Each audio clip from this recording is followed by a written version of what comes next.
प्राचीन काल में एक साहूकार था जिसके 7 बेटे और 7 बहू थी।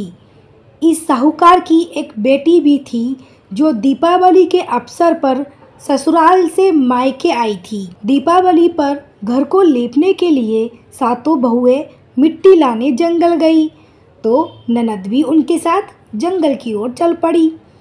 साहूकार की बेटी जहाँ से मिट्टी ले रही थी उसी स्थान पर स्याहू अपने 7 बेटों के साथ रहती थी। मिट्टी खोदते हुए गलती से साहूकार की बेटी ने खुरपी से स्याहू का एक बच्चा मार दिया। स्याहू इस पर क्रोधित होकर बोलती है, मैं तुम्हारी कोख बांधूंगी। स्याहू की ये बात सुनकर साहूकार की बेटी अपनी 7 भाभियों से एक एक करके विनती करती है कि वह उसके बदले अपनी कोख बंधवा ले। सबसे छोटी भाभी ननद के बदले अपनी कोख बंधवाने के लिए तैयार हो जाती है।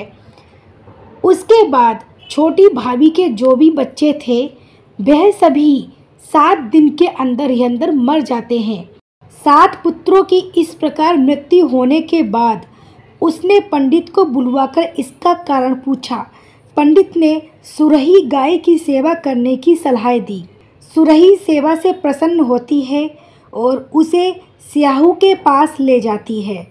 रास्ते में थक जाने पर दोनों आराम करने लगते हैं।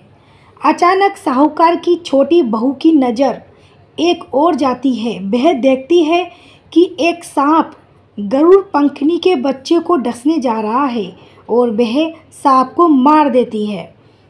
इतने में गरुड़ पंखनी वहां आ जाती है और खून बिखरा हुआ देखकर उसे लगता है कि छोटी बहू ने उसके बच्चे को मार दिया है। इस पर वह छोटी बहू को चोंच मारना शुरू कर देती है।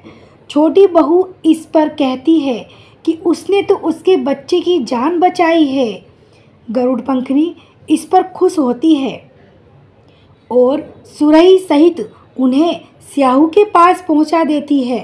स्याहू छोटी बहू की सेवा से प्रसन्न होकर उसे 7 पुत्र और 7 बहू होने का आशीर्वाद देती है।